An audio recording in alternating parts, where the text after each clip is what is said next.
Good evening, Board of Directors, Budget Committee members, Superintendent Larios, and staff and visitors. Thank you for joining us this evening for our second Budget Committee meeting today.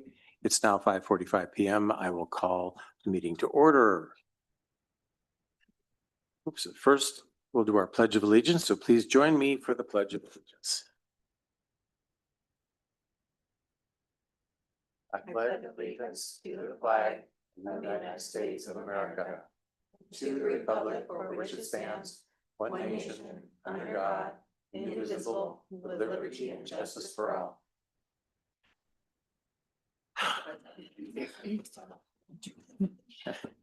Okay, adoption of the agenda. We have our agenda today in front of us. If there aren't any changes, I would entertain a motion to adopt the agenda. So I'll second. Okay.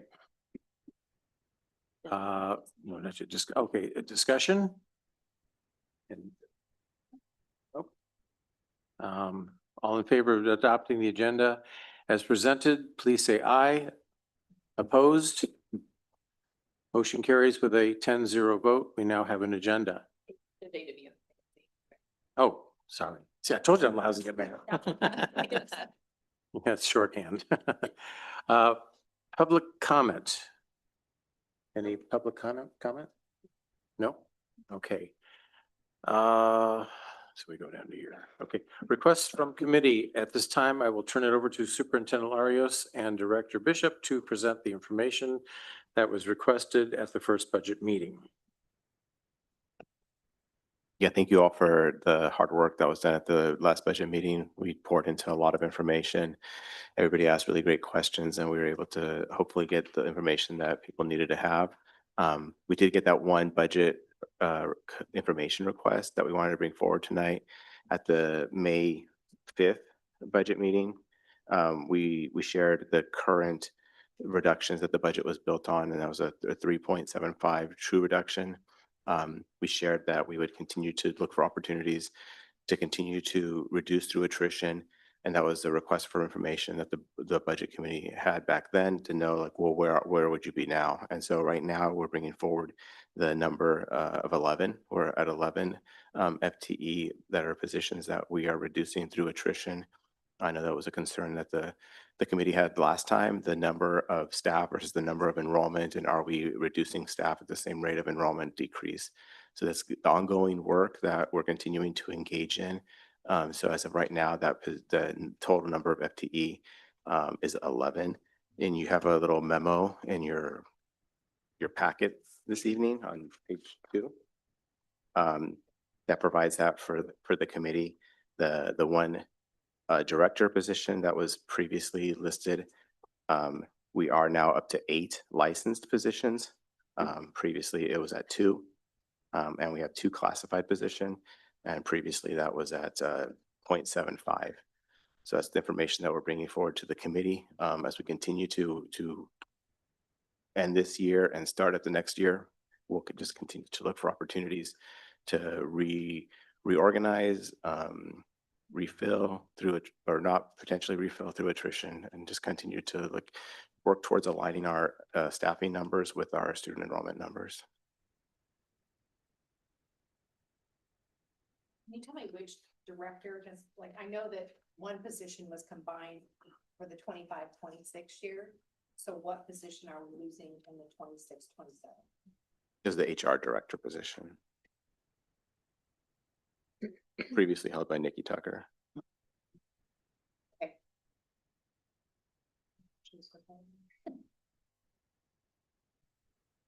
We're all 11 based on attrition, or so these are positions that were vacant already and we're not filling. Yeah, they're currently yeah, Okay, or will be, or they will be vacant at June 30th. yeah. So nobody's losing their job through this process. It's just looking at positions that are vacant.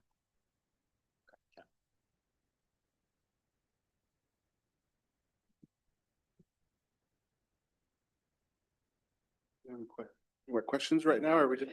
So, how is 8 and 2 determined? What's the process like to go through that to figure out how you get there?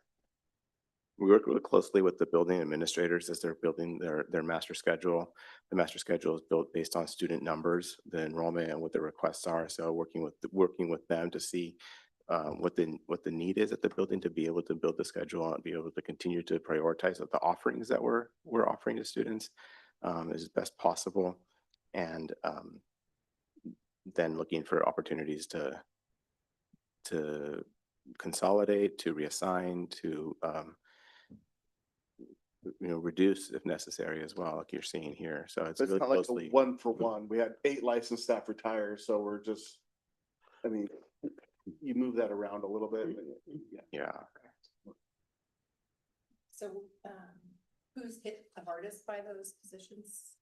These are secondary They're positions. secondary, Mhm. positions. Mainly high school probably, or It's kind of a starting. not speaking. It's a mix of high school and middle school. Does, does this cut any programs? No.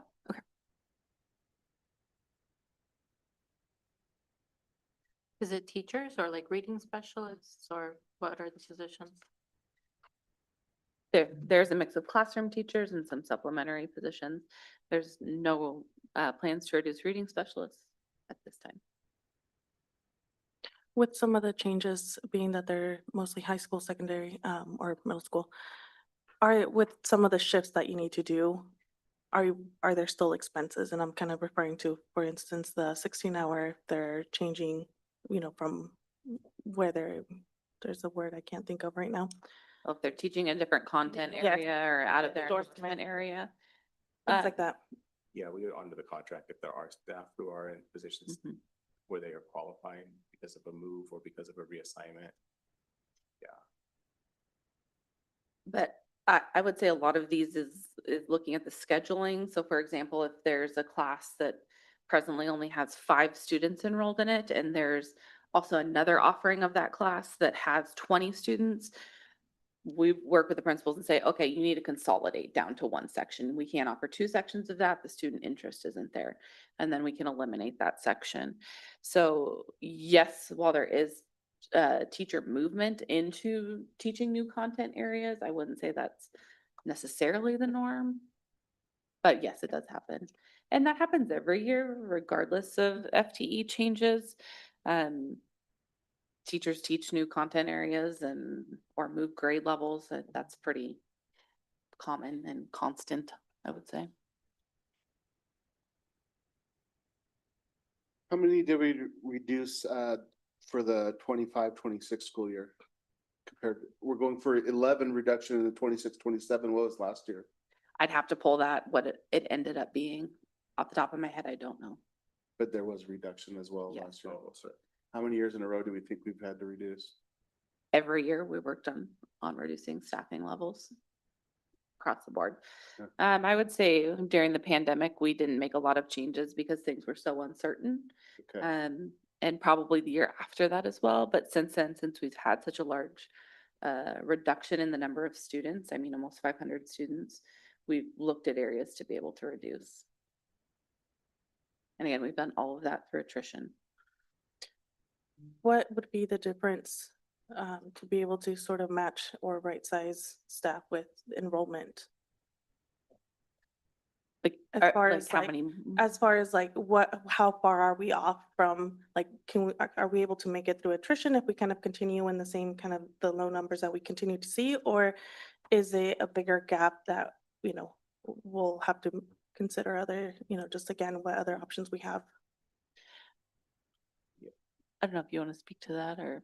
Well, we believe that this was going to be able to, present a balanced budget. There are uncertainties in the future, looking at a few years out. But we're believing that this is the process that is going to be, we are able to provide a balanced budget and maintain the board's target ending fund balance through this. And again, like, this isn't the end of this. As we continue to work towards the start of the year, we'll continue to reevaluate positions that are vacant and to determine how essential they are, or where can we continue to combine classes to continue to work on that balance of enrollment and staffing numbers. To piggyback on that, that was gonna be my kind of very similar question is with the 11 FTEs that we're looking to reduce, does that bring us to a balance right now? Or are we looking at cuts anywhere else through M&S or other areas? Because what I hear is that these 11 FTE will bring us to a balanced budget, right, for this next school year. Is that what I'm hearing? So we're not taking any cuts anywhere else in any other programs or things like that?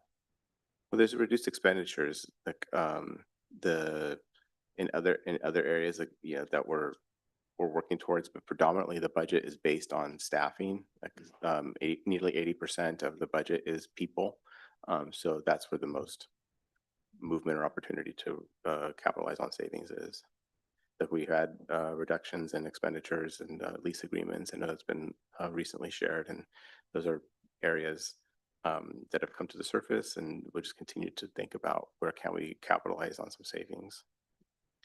And to add to that, it's really difficult to cut in other areas. I mean, overall, the materials budget, materials and supplies budget is pretty small across the board. Our other really large expenditures are in student transportation and insurance, and I'm talking like property and casualty insurance, which we really can't do much to change. I mean, we're exploring options right now. If we change a schedule 5 minutes this way, it saves us $20,000 over the year, right? So can we make that change to save that money? So yes, that work is ongoing, but you will see increased costs related to both of those items because that's the nature of the expense. I think that's my fear is this is gonna bring us to a balanced budget, not a whole lot of room to cut anywhere else. And with pending matters right now that will impact the budget of the school district, where's that gonna put us in the future? I mean, just, I think in the back of my mind, working with other school districts and seeing what's lying ahead, I think that's my fear that is this enough? And again, it's hard to cut anywhere else. So that's where my question was coming from is this will bring us to balance, but with pending matters that could impact our budget, how does that impact us for the next school year, right? Yeah. Because it sounds like we've been cutting for the last several years. Yeah. And I think I am very fiscally conservative in that I'm still continuing to look at, I mean, even since this has been prepared, we've had a couple more retirements come in, which fantastic for them. Kudos to them. But still, we're going to continue to look at any turnover that we have to see what we can do. Do we need to hire behind that position? What skills are needed at which building? Just because there is so much uncertainty with negotiations ongoing. We're lucky that we're coming into the second year of the biennium, so state school fund should be set. But past that, it's still a huge question mark. So I would rather continue to be fiscally conservative, but I feel like that work is ongoing and it doesn't stop just after the budget. I mean, we're proposing an amount to you all, but that work continues throughout the year. And so this 11 is a bottom line because you could have over the summer, 10 more people decide that they were going to do something else or go somewhere else. And then you would look at those and say, okay, I think we can cut 5. I mean, I think 5 of those we don't have to replace, but like the other 5 we do. Correct. So it could be more than this. Oh, yeah. Absolutely. This is the news floor, or basement, I guess, and they can go up. I have a question. Is it more expensive to run the AB day schedule at the high school versus just having one, like 7 class periods in a day? I've heard that it is because teachers, my understanding is they get a prep period each day. So does it impact the cost of the budget by having the split AB day schedule? We haven't seen that impact yet because one of the concessions with switching to that schedule was an increased class size. Okay. So previously they had smaller class sizes, but switching increased class sizes. So the workload is staying the same, it's just being spread over less staff, correct? Or are teachers being compensated in some other way to make up for like the additional workload? So with the reduction in teachers, I mean, they're still teaching the same workload. They have the same number of classes as they did previously, same amount of protected prep, They're just bigger classes potentially in some scenarios, yes. and more subjects that they're teaching? No, not necessarily. For some, perhaps again, but that's scheduling and student requests.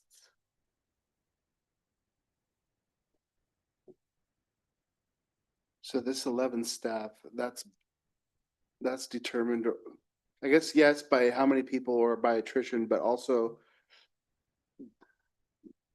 So you determined this 11 because you wanted to have an ending fund balance of this percentage. Is that correct? I mean, is that kind of how I look at it? So if we raise the percentage, the ending fund balance, so we're gonna have to raise the amount of teachers laid off, like, and they're kind of inversely related to it. Correct. Correct. And so, I just, when we see continued reduction of staff and a reduction of ending fund balance, like as in last year, Mhm. like, so was that just a choice that you were? Yeah, I guess just talk to me about some of the choices that you have to make or some of the things that you have to think about. Cause the ending fund balance, that's kind of the end goal and just how you make that way out, I guess. It's just, there's a lot that goes into it. Yeah. Do you wanna? Yeah, we tried, that's a consideration we have to balance and be mindful of, like that and bottom line with any fund balances. And we're balancing that against the programs and opportunities for students. We're working to be fiscally responsible, but also continuing to maintain programs for kids and opportunities in classes and courses. So it's that balance of, yes, we're looking for, like, how are we going to reduce the number of staff available, but in a way that tries to minimize the impact on kids so that all of a sudden there isn't a program or a series of classes that they're not able to take because we've made such a big reduction at once. So it's like a kind of gradual reduction so that we're minimizing the impact that, students might feel. So these numbers, the 11 and the 375, does that include retirees coming up? Mhm. Okay. And how much money is that? If you're talking like, how much money is this 11 full-time positions approximately? So for teachers, we estimate that cost to be about $145,000 to $150,000 per teacher. Classified really fluctuates because it depends on the position, because their salary schedule is pretty far moving. But you could guess between 50 and 75,000 for each classified. For the director, it's about 200,000. So how much altogether are we saving by reducing? So overall, with all of this, probably close to $1.5 million.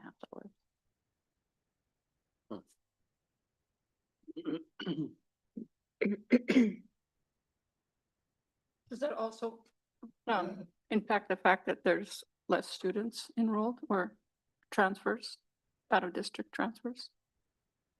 I'm not sure I understand your question. So you know how we're cutting back on staff, but our enrollment isn't increasing. Correct. So basically it kind of fluctuates, evens out due to the fact that less students, so we have to cut back on staff. Correct. That's the work. That's that, like, right sizing work and trying to balance Yeah. staffing levels. Mhm. Does that impact out of district transfers in any way?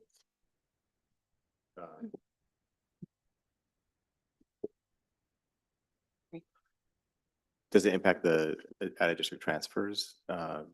No, in terms of, Like if a class size is full, for example, and previously there had been an additional position where, a second class would have been opened or whatever. But now because that position is cut, there's kids who are trying to transfer from out of district and are no longer able to because there's no space to do it. Does that make sense? well, we would honor our out of district transfers. So the board took action in May to accept out of district transfers in the, what is it, the K5, K5 dual language in the 6th grade 6th through 10th grade. Thank you for a little bit of coaching there. Correct, so but we- if a certain language class is full, then they are offered a different language class, correct? So like if they're interested in a dual Russian classroom, the dual Russian classroom is at cap. They are not offered in a comparable classroom. They're offered like a dual Spanish class or an English only class. Is that correct? We have remedies for target numbers that could provide us extra compensation or assistance to the educator when the numbers go beyond what's the target number. And that fits for out of district transfers too? Well, that applies to everyone. Interesting. We expect enrollment to sort of level off for a while, don't we? It's not like there's a big crash coming or a huge influx coming. So things could kind of stay about the same for a while. That's the, I feel like this is a question, and I'm glad you're asking this, Scott, because it's a question that we can't say often enough, or give the answer to often enough about what's happening with our enrollment. Despite all the homes and apartments that are being built in the community, we're not seeing an increase. We have not seen an increase in enrollment. And the demographic studies that we've conducted don't project an increase in enrollment. We may actually see a little slight decrease in enrollment before we see a slight increase, but over the next 10 years, projections are to be flat enrollment over the next 10 years is what the demographic studies have continued to come back and share. It's one of those head scratchers. You just naturally think, okay, there are more homes, more apartments, there should be more kids.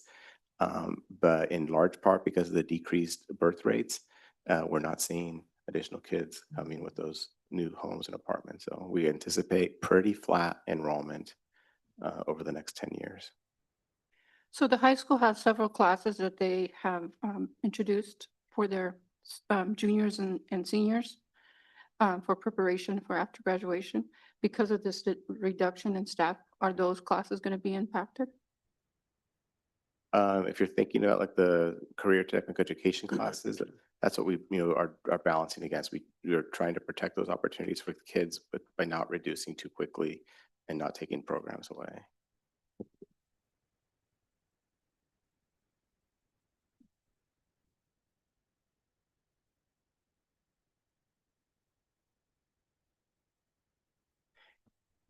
Part of that population inflection, I mean, in Tukwila where I am, it's my street alone, the average age is probably 80.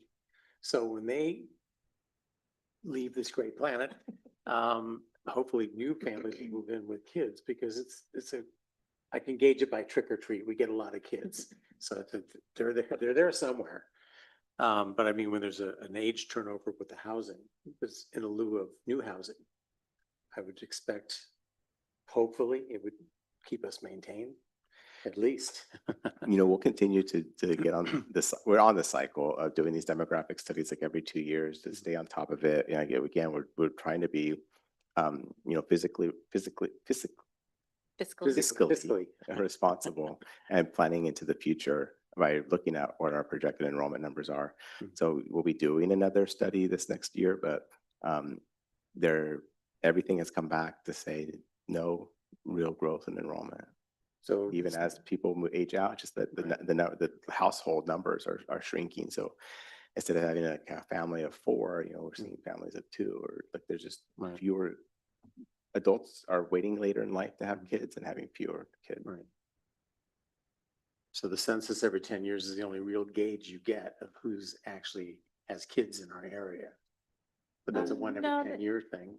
They look at a lot of other data. They look at birth data. They look at property tax rolls. There's a lot of components they pull into these demographic studies. And I think that's probably why we pushed to do so many of them. I think we were anticipating years ago to see more of a population increase. And the studies keep coming back saying, actually, no. So we want to stay on top of knowing those numbers. How many students request to transfer out of our district that live in Woodburn but request to leave other districts?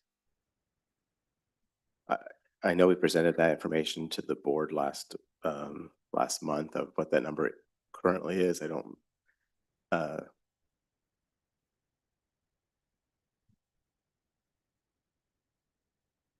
And how does that impact the district? Like, do we lose funding for them?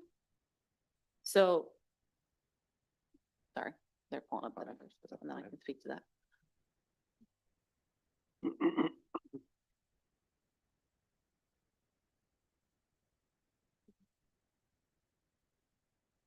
Requesting to leave. Those are students who have never been enrolled. Yeah. Yeah, so there are 42 students who reside in Woodburn, they live in Woodburn, but have never been enrolled in a Woodburn school, who are requesting to leave. And of current enrollment students who are in our schools, there are 5 who are currently requesting to leave and 11 who are requesting to come in. Has that number gone up or down in recent years? Or stayed the same? To leave. Yeah. It's stayed the same. So our state school fund is based upon enrollment, so any changes in enrollment would be an increase or decrease in our state school funding.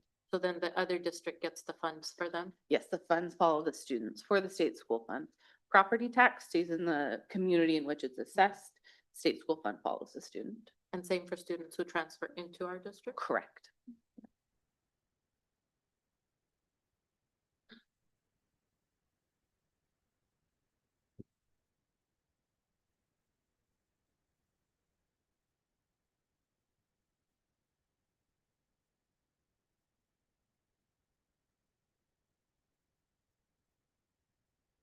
Are there other measures being taken besides the attrition to save in ways? I mean, we pretty much constantly look at what we're spending money on, what savings can we capitalize, what technology can be extended, what things maybe have another couple years of use, what can be repurposed. But again, with 80% of our budget being in staffing costs and the other good chunk of it being in costs we don't have control over, like transportation and property and casualty insurance, there's not a ton that is significant otherwise. It's hard to say you don't buy that pallet of paper for the school year because that's not going to save a position, right? So yes, I would say we're kind of constantly looking at that, what we can do differently. But again, with such a minimal impact, we'd have to make significant reductions in material spending to impact the budget. So there's been some talk about relocating the preschools, correct? Mhm. And success. So how was that decision, I guess, made and how recently was it decided? Sure. So do you want to? Yeah, we communicated in the recent past weeks. So the Success High School students are being relocated and will, be co-located at the high school. There'll be an opportunity to expand programs and services for the students in alternative programs.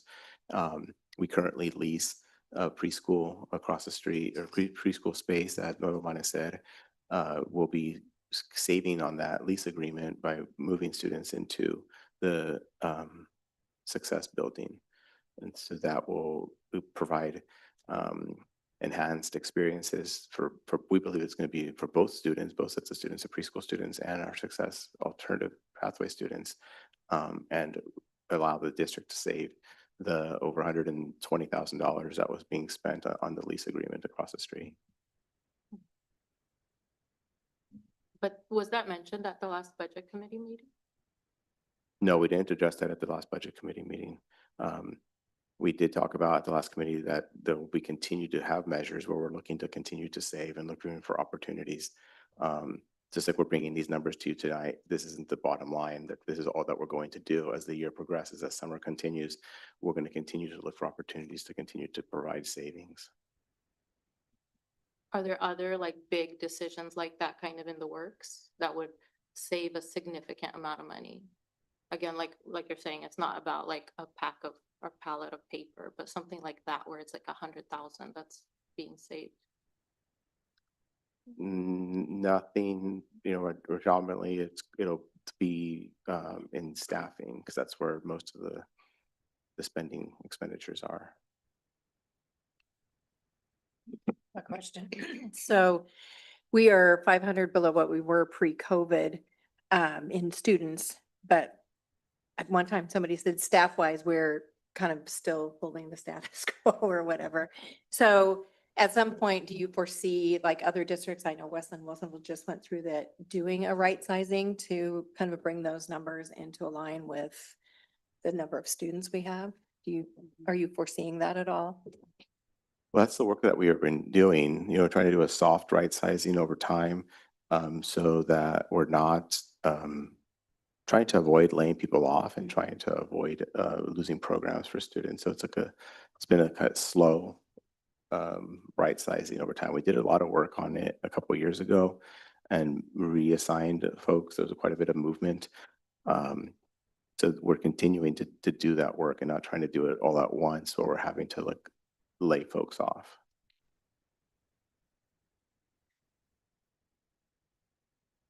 With the preschool transitioning, is there gonna be costs associated with like remodeling the building to make it like like baby friendly or whatever, child friendly, I guess? Yeah, sure. There'll need to be some work that's done to retrofit, provide some fencing. That'll be important as well. So there will be some one-time expenditures that will need to be invested in, but over the long term, it would be a significant savings. So that whole building will be preschools, is that correct? Yeah, that's correct.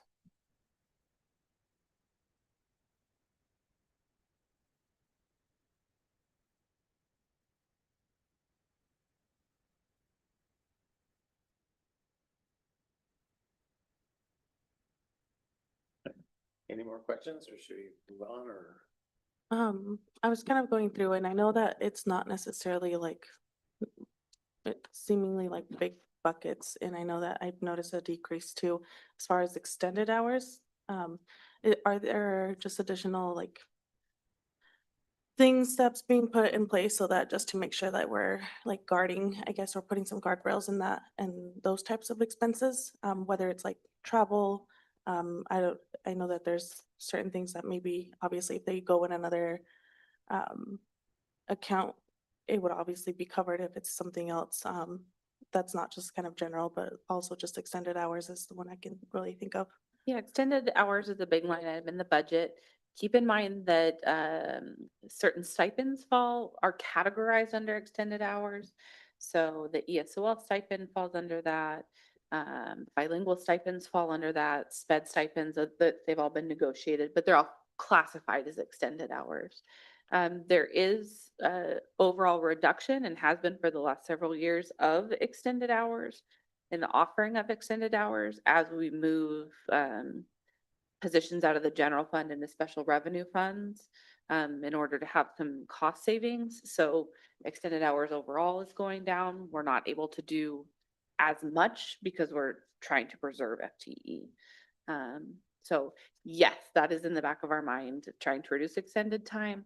So again, some of it is inevitable as it's bargained for, so it will always be there. But that is one we look at, yes. Thank you. Would even reducing one day of the week, a half day, would that make any kind of an impact? I'm not suggesting. Like a but I mean, student contact day? Well, just a day where the staff doesn't have to be paid because the salaries are 80%. I'm pro teacher, don't get me wrong, but I just trying to figure out if it's that tight of a budget, but that a Like a reconsideration. furlough day. Yeah, Yeah. yeah. Furloughs do result in cost savings overall. But that is something that's got to be negotiated. It's not something we Right. can implement across the board. And it's gonna be harder with the governor's mandate. Yeah, To the- reduce. The instructional student hours. yeah, the requirement. instructional hours lower than what you had in the 24-25 year or, Mhm. yeah, so. Correct. Kind of nips that one. Good call. Thank you for bringing that up. I didn't want to see my Yep. teachers on Skid Row. With the recent change that was referred to about the is it the childcare, daycare, preschool moving over to Success. Are there other assets? I thought at some point that the school district owned like these office buildings and things. Are there other assets that the school district holds on to that would be beneficial in selling off that are not being used to our benefit. Again, I work for an organization that owns a lot of different properties and there's revenue that comes in. Is it, is it worth it? Is it not? Like, and I don't know if that's something that's been considered as well. We were leasing offices right here next door. We no longer are. That was $84,000 that was being spent on leasing office spaces. That's another lease that we've abandoned and relocated people into existing spaces that, again, this is another cost savings where we no longer have that lease. So with the expansion of Mill Creek and Boone's Ferry Crossing, and like the school owns the property across the street, right? That goes towards the back. The space behind Valor, Yeah, behind Heritage. Valor. So is there any inquiries on purchasing that property because of all that, the growth, the development behind Valor on Parr Road? And then, of course, was there any like potential proposals to purchase that property? Isn't that where the That's- soccer? yeah, I think that's the space that I'm thinking of. That's the space that was being converted Not the into soccer field. Is, besides the soccer field, isn't there additional property that's available back there? Or no? It's not for Okay. sale. If it's the space that I'm thinking about, Rosie, it would be that's being used to create the soccer facility for Oregon Youth Soccer Association. Are they paying to use that facility They're leasing or it? create it? It's a lease agreement. The property is still the ownership is maintained by the school district. The school district is not giving up the rights to that property, but they're coming in and building that at no cost to the school district. Does that increase like our liability insurance or anything like that? Who's gonna carry the insurance for that property with all those facilities on it? The soccer association would, it's very much similar to when we get a facility use request sort of thing. This is just a longer term. How much are they paying to lease it, The, the soccer association? I don't recall. I don't believe there is a cost for them to lease it because they're building the facilities for the district to use free of charge to us Forever? for the life of the agreement. What terminates the life of an agreement? I'd have to look at that particular one. I believe it's 30 years, but again, I had to go back and take a look at that. So they get to lease that area for free for 30 years in exchange for building it? Is that correct? That's my understanding. Yeah, again, I don't have the lease agreement in front of me. I have to go back and take a look at what the terms of it are, but they're building a multi-million-dollar facility for the school district back there. And then they're gonna have tournaments, correct? And things like that? Yes, they will be. And then they usually charge admission. Who's gonna get that income? I believe it's the soccer association. Does the Woodbridge School District benefit in any way financially? Yes, we get free use of the facility during school hours for our own sports. But no income? No, not No, not necessarily. And aren't they at some point going to like do something with the schools fields? Yeah, there's different phases of the project. There'll be the indoor space that will be built. There's the turfing of it, the multiple fields that will be built. So yes, the district will be able to capitalize on I think it was like $15 million worth of investments back there for our youth and for programs that will directly benefit the students in the Woodburn School District. Will it have a track or anything like that for our Valor students to be able to use? I don't recall a track, but the intent is to build another like indoor space that could be used for like Soccer. PE or other activities that will be covered in indoor. So with success being moved to the high school, is there, like, how many classrooms are we talking? And is there enough classrooms in the high school available for that move to happen? Well, that's part of what they're still working towards on like where the classrooms would be placed at the high school. So that will be a lot with the work of the master scheduling and what's being offered next year. There might be some room sharing that is experienced, but that's still a work in progress. And are the success students still going to have like their own classrooms, their own programs? Do they have their own program? I don't know, can you elaborate?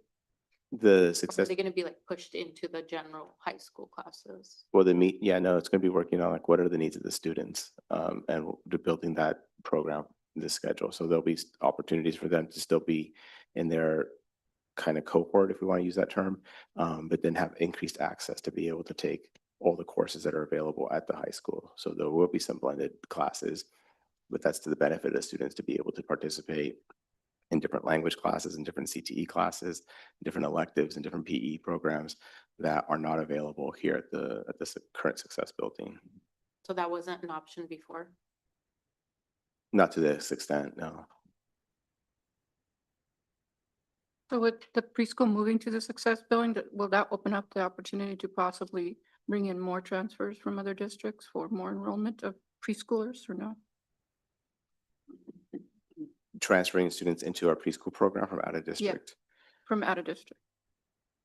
Well, the true intent of it is to try to provide the benefit for, our resident students who live in our Woodburn, but there are opportunities for students through the preschool promise programs to qualify and get enrolled in those classes, and we'll continue to do that. The funding that we receive related to the preschool program is very specific as to how we can spend it and what students can enroll.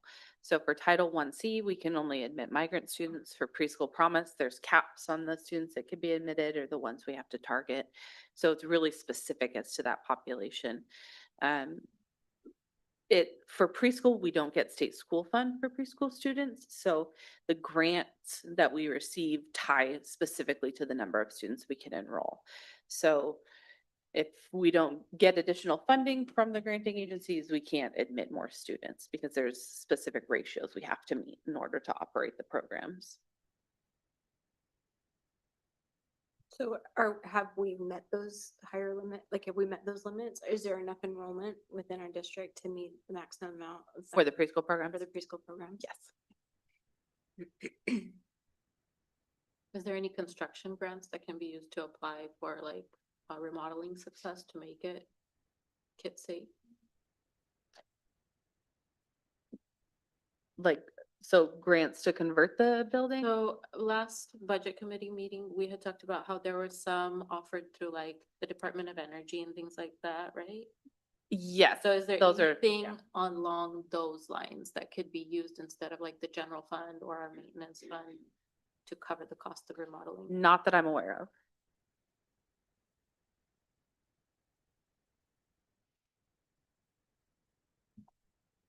Those costs to remodel, because it's gonna have to be remodeled.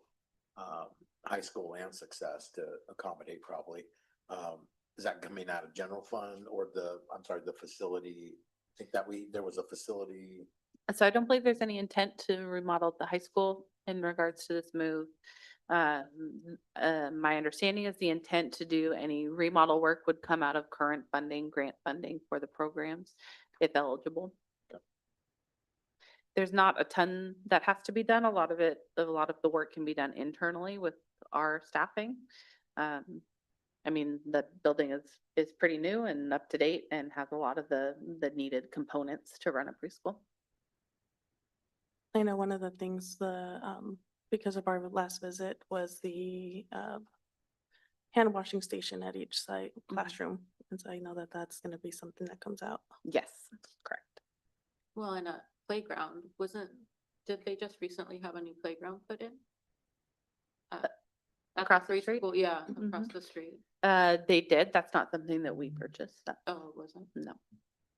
Was it through Preschool Promise or? No, It just was staff the care? owner, Oh. FHDC, who covered that expense. So then a new new playground's gonna have to be purchased?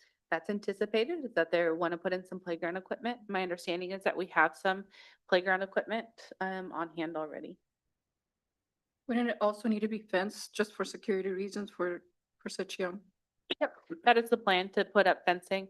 Our staff does that pretty consistently at the other buildings, so project will be done in-house.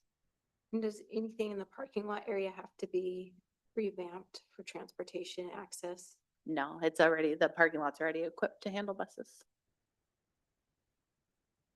So this has been under consideration for a while, the move. I think I can speak to when that conversation started. Yeah, it's been something that's been a work in progress. Yes, it's been under consideration for a period of time. I Who would- was involved in that conversation? I'd say we've had to look at the funding for that program overall when they eliminated our Title I-C preschool grant. The conversations kind of started then as to how we could potentially capitalize on cost savings and still provide the programming. I don't know if I can necessarily speak to who was involved, but several stakeholders. Construction, facilities, yeah, leadership, there's multiple stakeholders that are part of that decision making.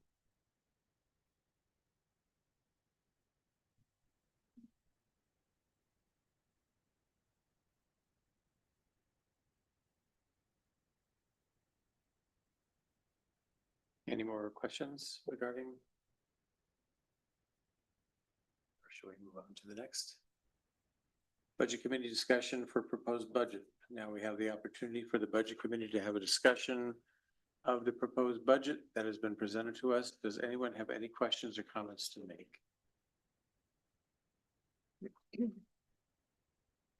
I appreciate the work that the district has done, not to do massive cuts. I think that that's something that's really scary. I mean, as we hear about it in surrounding communities, I mean, nobody likes to hear of anybody losing their job. So I appreciate the work that the district has done to try to do it very softly as people have, resigned or retired or whatever it is. And I mean, I hope that that same approach will continue to work moving forward, just so that it's not harsh. So thanks for trying to have that foresight and to see that and to continue to reevaluate things. Thank you. Question and more of a comment. Since I'm on the other side of things and being in the schools, I get the teachers all the time like, well, can't they find the money? When they have their negotiations and their meetings, there's a lot of this presented to them within reason. So they understand the real tightness of the whole situation. Because they look at like those Frise machines coming in, it's like, they're spending $1,800 on those things and blah, blah, blah, blah. I said, yeah, and I can't tell them anything. But it's like, those are nickels and dimes compared to what they're at. It's always gonna be this, but is there an open, not just yes and no? So they understand. Because sometimes they're just seeing it narrow-mindedly. Again, I can't say anything to say, don't worry, or you should worry, things like that. And they negotiate. So I think a lot of it is, like when you talk about the Prozé machine, that it's interesting that you bring that up. So, a lot of Because they the, brought that up. So- yeah, a lot of those things, there's so many additional components that go into that. So because of the mix, it qualifies as a fruit offering to students. Okay. So they're able to use that for the school nutrition program and have that be a qualifying meal component. Okay. They're also able to change it out and kind of offer it as an incentive to students, right? So if you have good attendance this week, your class gets to come Right. and use the machine. Like the popcorn day and things like that. Exactly. So there's several components, and a lot of times the vendors that we purchase the product from Mhm. that would go in the machine, then in turn provides the machine for free. Okay. And then we get reimbursed through the child nutrition program because it's a qualifying meal component. So sometimes it looks like this really maybe Frivolous. it's frivolous thing that we shouldn't be spending money on it, but we actually got it for free and we're making money off of it because we implemented it in the program. So I think there's maybe misunderstanding that way, and I don't know if you want to speak. to Yeah, that. we do our our best job. We are bargaining in good faith and we do our best job to present information, present facts, present the budget, present expenditures, answer questions, and get the correct information out there. There's been at times some challenges with that, but we are really working hard to try to get facts to people, particularly about our budget and about expenditures and what is our ending fund balance really at. And sometimes we're battling some misinformation that gets spread. So we're doing our best to get facts in front of people and have those conversations. I couldn't slip and say, it pays for itself, end of subject. It takes the heat out of the subject, you know, because I'm like a sounding board, because I know I'm on the budget committee. It's like, I can't say, I can't even show you an expression. But it's just that we just take the kind of, we calm the situation down. Yeah. They have an understanding of why and how it got there, not, oh, they have cash to burn, but they can't give me 10 cents more an hour. Yeah. You know, that's the dynamics that I see every now and then. So. And if you don't mind me getting preachy for a little moment, from the time the budget was presented to now, again, we're still working through FTE and making reductions where we can. So we presented an ending fund balance projecting only having 3.75 of true cuts in the general fund. Well, now we understand that that can't be a reality, right? So we're continuing to make reductions. So is our ending fund balance going to come in above that? Yeah, it absolutely will. But, you know, without people hearing that message and seeing the work that's going on presently, that's difficult to communicate and explain. I just want to echo what Janine mentioned is I appreciate Superintendent Larios and the board for being, and Ms. Bishop yourself for being mindful of that, seeing what is happening when you see 40 employees cut from a local school district just north and more to be cut by June 30th. You know, and with the negotiations that you've been very mindful and fiscally sound. And I would just encourage Superintendent Larios and the board to continue to keep that in mind and as we move forward, because again, negotiations are happening. It's part of it. Sitting on one side of the table and negotiations, and then sitting on the other side as an administrator, you get to see the impacts. And I think you spoke to it directly. It's like they don't see the big picture and the impact. And you know, we're dealing with the budget here now, but this has implications for years to come. And so I, first of all, just want to say thank you for the work that you've done, Ms. Bishop and Superintendent Larios. And I would encourage the board to continue to, you know, do the right thing for our students. Again, I think right now, and taking a look at some of the information, out of 197 school districts, there's a 75% decline in those school districts in student enrollment. So I think that we're no different. And I think that will speak down the road. So I'm very proud of the work that's been done. I just hope that we can maintain that in the best interest of our students. So wish you all well in that process. So. I have one quick question. I don't know if it is something you guys can answer. So you mentioned transportation as a large cost too. And so just as knowledge of what I know, French Prairie's leadership class, if there is one, did not participate in the field trip that Valor did. So if, for instance, they do participate next year, that there's going to be an increase in travel expense and to pay for their field trip. So do we have any room fluctuating for that additional expense for the potential future? Field trips are budgeted for at the building level. So they get to make those choices as to what they want to prioritize.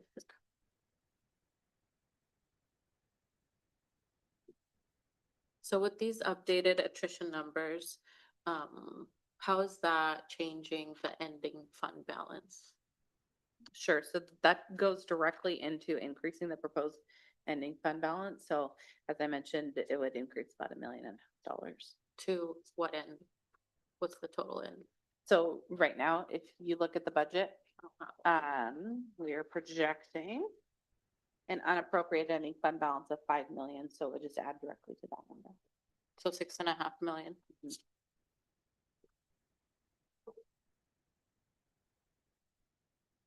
And again, I know we said this several times in the last meeting, but we do not spend 100% of what's budgeted. So the number will come up even above that. And the goal is to have 5 million at the end. No, that is the absolute minimum per board policy that we can have.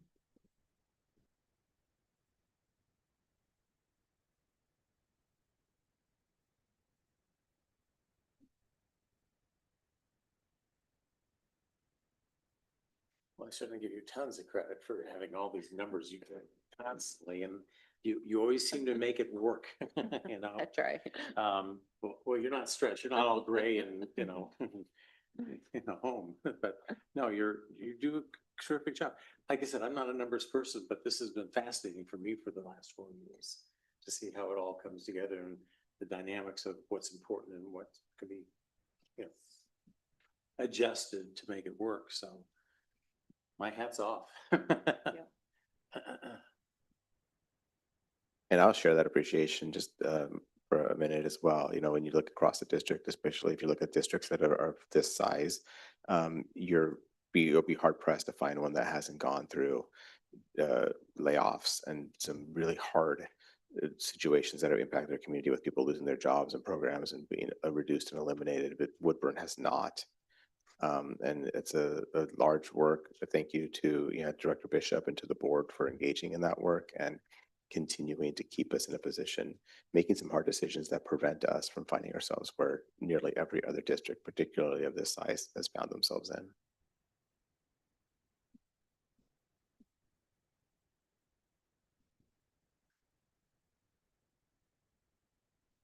Okay, do we have a motion to approve the 26-27 budget and taxes? Oh, right. Oh. You have minutes to approve. Oh, I'm sorry.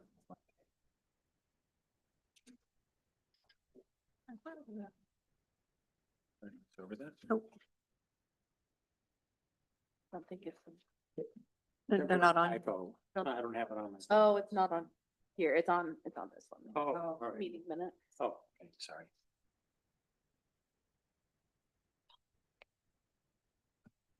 You're right. I thought it fell off the paper somewhere. Okay, so it's, Should have been here somewhere. okay, so this one here. So you think you need to call. Does anybody have any questions? And then Oh, does anybody have any questions About the. about the minutes about the minutes from the last from one. the last meeting?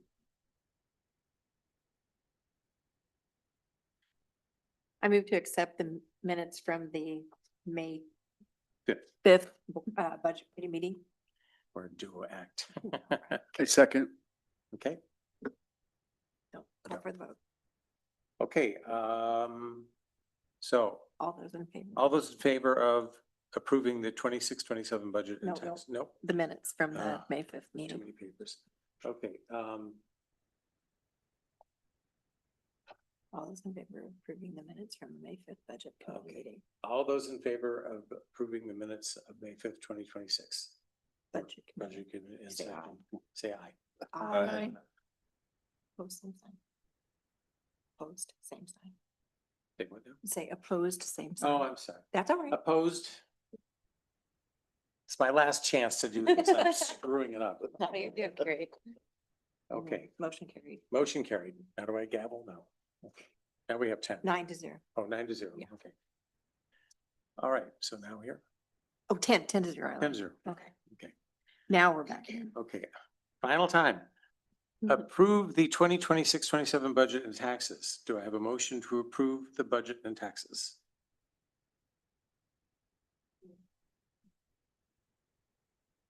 You do need 3 separate ones? Okay, Oh, so do each one? yeah, so we have, Okay. Okay. okay. So recommendation to approve the Woodburn School District 26-27 budget as printed, as presented or amended. Do I have a- What's that? I second. Okay, Okay, so, okay, So now, no, so now say, it's been moved and seconded to approve the Woodburn School District 26-27 budget. no, I thought I just did that one. They have to vote on it. They have to Oh, Vote on each one. well, okay. Recommendation to approve of the Woodburn School District 26-27 budget as presented or amended. Do I have a motion? Yeah, do I Now have, call for the vote. okay, do I have a motion? We did. We did, We okay. did. All in favor? All in favor? Say aye. Aye. Aye. Aye. Both same sign. Say opposed? No, okay. Okay, motion carries. 10. Motion carried. Stamp? No, you No. don't have to stand. I'm good. I like that thing. Recommendation to approve the tax rate of 4.5247 per 1,000 of assessed value, subject to the education limitation. Do I have a motion to pass that? So moved. Second. Okay, So now it's been moved and seconded to do that. okay. So now we, So we have to vote again. Sorry. this is where wastage comes in.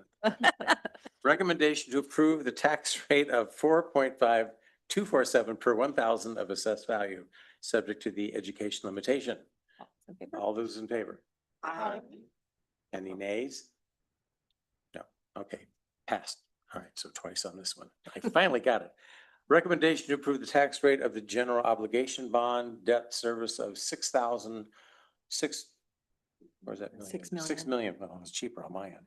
6,644,379 excluded from the education limitation. Do I have a motion? Right, You're doing great. finally it's the last one.